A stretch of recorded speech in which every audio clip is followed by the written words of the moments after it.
You are now live. I don't have to You're get. live. Hey, welcome to the G session on Wednesday, July 29th. My name is Lorna Harris, and I am the executive producer of Immigrants Are Us, the Generation Project.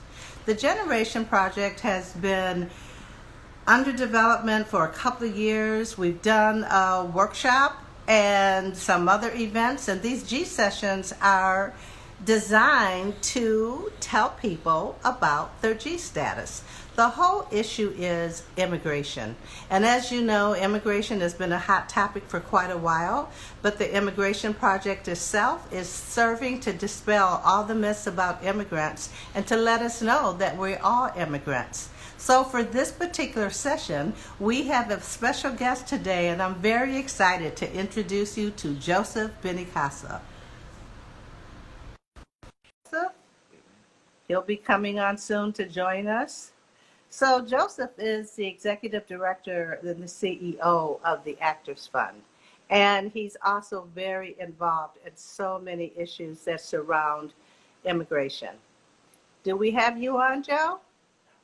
He's not on with us yet. Hmm, he should be on soon, everybody. There he is. So let's welcome Joe Benincasa. Okay, we're having some issues, so I'm going to keep talking. You in the audience, a few of you have been following the G Project, but I'm wondering if you do know about your G status, if you understand what it is. So let me give you a little explanation. The G status, okay, Joe just said hello. Let's see what we can do with him. Hold on 1 second. Okay, we're hearing that we have to invite Joe in. So I'm going to keep talking. So the G Project is about, like I said, knowing what your G status is. And your G status is the generations, the number of generations that you have been in the United States. So for example, I found out that friends of mine are from Korea. And they were born in the United States, but their parents were born in Korea. So that makes them a G1. And you can kind of count back to see how many generations your family has been here. So we're still waiting for Mr. Benincasa, and I thank you for and appreciate. Oh, there he is. That's so This interesting. is my first time I've done this one. Okay. Uh, I'm Zoom and WebEx for the most part. So I want to thank you guys for hooking me up. Wow.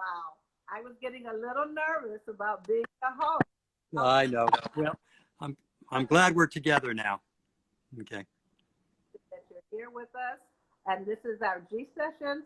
So, Joe, what I was explaining to our audience is that the G Project is about knowing what you're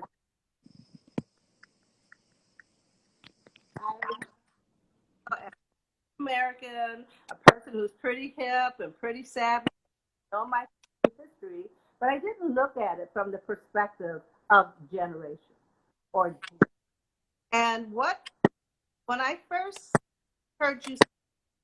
So let me back up a little bit, audience. I'm on Zoom event talking about theater, and Joe's going to give some background about who he is. Most impressive to me is that he knew his G status. So, Joe, I'm going to let you jump in here. Tell us who you are, what you do, and how knowing your G status has informed your life. Well, it's incredibly important, and I think I'm president and CEO of the Actors Fund, the National Human Service Organization, which serves everyone in the performing arts and entertainment. We operate health insurance programs, a nursing home in Englewood, New Jersey, a number of affordable housing residences, and we provide direct financial assistance to people coast to coast who are in need right now. And unfortunately, there are plenty of people who are not working. And this will be the last industry, the entertainment industry, to come back. So we are incredibly busy right now, as we should be. My G status is, my mother was born in Sicily. She came here, in steerage when she was very young in the 20s. My father was first generation, the youngest of 10 children from Tuscany outside of Siena. And so I grew up in an Italian culture.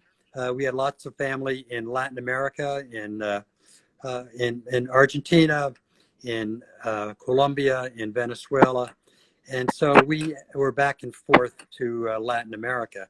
Uh, I grew up speaking Italian at home, and then I spoke Spanish, and my English is getting pretty good after 70 years. So that's my G status. Very proud of the heritage. And what you said earlier, and I was listening to you, though I wasn't online, about, uh, we should be, we're all immigrants. And, we love I love the line in Hamilton, and, immigrants get it done. And immigrants got it done in my parents' generation, who worked incredibly hard. The new immigrants to this country are getting it done in this country right now. And let's hope that immigration reform happens and that people are not left to hide in the shadows because of their immigrant status. So that's mine. Now, you asked me yesterday, I got an email from you yesterday, Lorna. You wanted to see some iconic, something that takes me back to my family. Well, let's see if everyone can see this. That is an iconic description or image of St. Catherine of Siena. St. Catherine of Siena. If you go to Siena, and I impressed my kids when I took them to Italy a few years ago, we took them to Siena, where I'd always told them that St. Catherine of Siena was Benincasa, something that my parents had always told me. And, when you're a kid, you're saying, yeah, okay, we have a saint in the family. The bottom line is we do have a saint in the family. Our family name is all over in all the statuary in Siena. And we had 3 children, my wife and I. Our middle child is Catherine, and we named Catherine, unbeknownst to her until that time, Catherine. So that takes us back. That is really incredible. So knowing that information and being connected to a saint,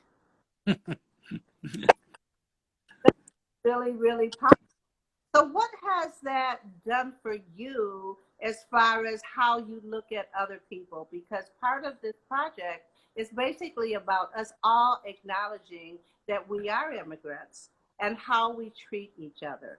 And if we're all recognize that and acknowledge that, it will bring more respect to our country, us as individuals, and to our families. What do you think about that? Oh, I think it's incredibly important to think about where we've come from. And right now, of course, you think about the 400 years, of systemic racism in this country. The way my family came here is different than the way slaves came here from Africa. And, and I think all of us are thinking about that now. And I think it's good that we're thinking about that. I've always thought of myself as a progressive, someone who's understanding and empathetic to the plight of people who are having a hard time and not being treated well by society. But it's taken on a whole new understanding for me. And I think you probably heard me speak before, and I think I had an interesting question that came out of left field for me. I've been honored by Italian groups because of my heritage and because of what I do for a living. But I was asked, well, what do you think about the Columbus statue at Columbus Circle? And I said, well, I'm a proud member of the Columbus Club and was honored by the Italian Welfare League. But at the same time, I think that statue shouldn't be there. I think we should be celebrating indigenous people and instead. I haven't been thrown out of the Columbus Club yet, and Governor Cuomo has not called me to say, what'd you say? But I do feel that way. And, I'm so impressed by how the Canadian government has recognized and celebrated Indigenous people, in British Vancouver and throughout the country. And I think that our country should do that. I'm proud of the fact that, we're renaming bases, for prominent people. I can't wait till John Lewis, a lot of things are named for John Lewis, but we should be celebrating the progressive elements of our society and the leaders in our society, and not so much those people who tried to break the country apart. So actually, what you're saying is that this is, even with this pandemic, that this is an opportunity for all of us. It's an opportunity to level the playing field. It's an opportunity to just really for everyone. And speaking about your work in the Actors Fund, Joe, you guys are having benefits. I saw that Joe Gray will be doing something with the theater company in New Jersey. But again, it's all about promoting doing the right thing. And the arts are a major economic driver in the United States. So with that, how can we team up with something like what the G Project is doing, Immigrants Are Us, the Generation Project? How can we find affinity with other groups in the advocacy work that you're doing? Well, that's a great question. And, we have a very active DEI group in the Actors Fund. We've been doing this for years. I just came off a call with our chairman, Brian Stokes Mitchell, we've been trying to mount a reunion concert, and we have everyone agreed to do that, of Ragtime. And we're not going to be able to do a live performance of Ragtime, a great show based on E.L. Doctorow's book, which focuses on the issues related to women, which focuses on the issues related to immigration, which focuses on the African American experience in this country. It's an important show to talk about, and it was an important book. And we are going to be doing something this fall, and we're still putting it together because we can't do the concert this fall. In fact, the concert was originally scheduled to take place on April 27th. It's soon after the pandemic started, so we had to postpone it. It'll happen in 2021. But right now we're trying to put a panel together of prestigious people from that cast, as well as some thought leaders in our country to talk about immigration, women's issues, and race in this country. The other is artists lead the way, and the economic impact of artists cannot be overestimated. We have, the Actors Fund has built alliances with the tourist industry, with hotels, with airlines, and some of my colleagues in the hotel industry. We were on a meeting the other day, and they said, Joe, no one comes to my hotel in Manhattan to stay in my hotel. They come to my hotel so they can go to theater, they can go to museums, they can go to all the cultural events, and all the restaurants in the area. They thrive because of the arts, not only in Manhattan, but in all across the country.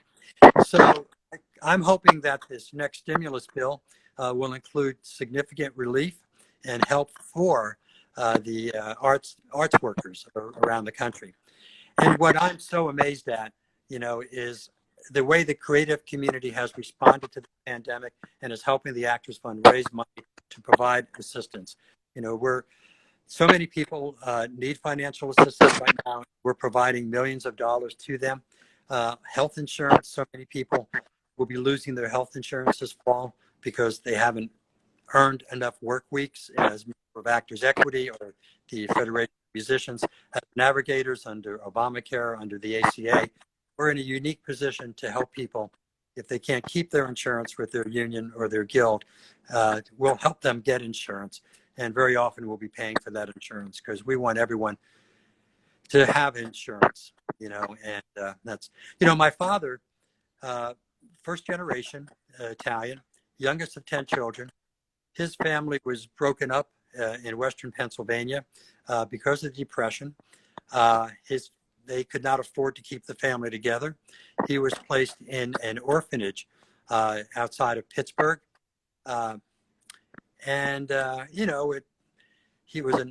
was dominated by an Irish community, this orphanage. The good nuns there changed his name from Constantino Benincasa to Jim Kelly because he looked kind of Irish, which was an advantage, I guess, for a couple of years when he was there. But he always said that after he left the orphanage at 16 and he got into the Works Progress Administration, he worked the Civilian Conservation Corps, all the programs that FDR were created during his administration to create work for people, to create dignity for people. He often said that those few years saved his life. He went on to become the president of a union representing state and municipal employees in New Jersey. In fact, the wing of the Labor Center at Rutgers University has his name on it. So I'm very proud of my father, but pretty hard scrapple life he had, and without government support, he would not have, maybe not have survived. So you have a legacy of doing this work. And I don't know, but your children are probably carrying on the legacy as well. But what you shared with us about economic drivers and helping all of us, that artists are essential workers. You talk about, and I'm not diminishing the work of all the essential workers out there, but art and culture has literally saved our lives for decades and decades and decades. And the G Project was formulated by an immigrant artist, Edward Hillel, and it's a public art campaign. And how we are imagining and presenting public art, thank God we have technology, right? And thank God we have each other. But I'm wondering, what did we do? We're always creating something. We're always creating something. And I think we're able to create because of our generational stature and history. So I think we have about 5 more minutes left in this conversation. And I'm hoping that we have covered some essential items. Number one, we know that the Actors Fund of America has a fantastic leader that is with everyone possible in the business and surrounding economic structures to support. Two, I want to tell everyone to join us next week for our session, a G session next Wednesday with Janice Clark. And three, I want to get the Actors Fund community and everyone listening to participate in a virtual workshop. What is on August 22nd? Joe, I can't tell you how incredible it is, even though we worked out our technical difficulties. But did you work for us, Joe? It did. Thank you so much. It's so great to have gotten to know you, Lorna. Congratulations on this project. If there's anything I can do, let me know. I will definitely let you know. And we're looking forward to the future. And audience, we're looking forward to seeing you next Wednesday for another G session at 4. Thank you, everyone, and I appreciate your patience. Thank you very much. Bye-bye now. Okay. And we'll be in touch. Okay, great. Thanks. Bye-bye. Bye. Thank you, everyone, for watching the G session. Until next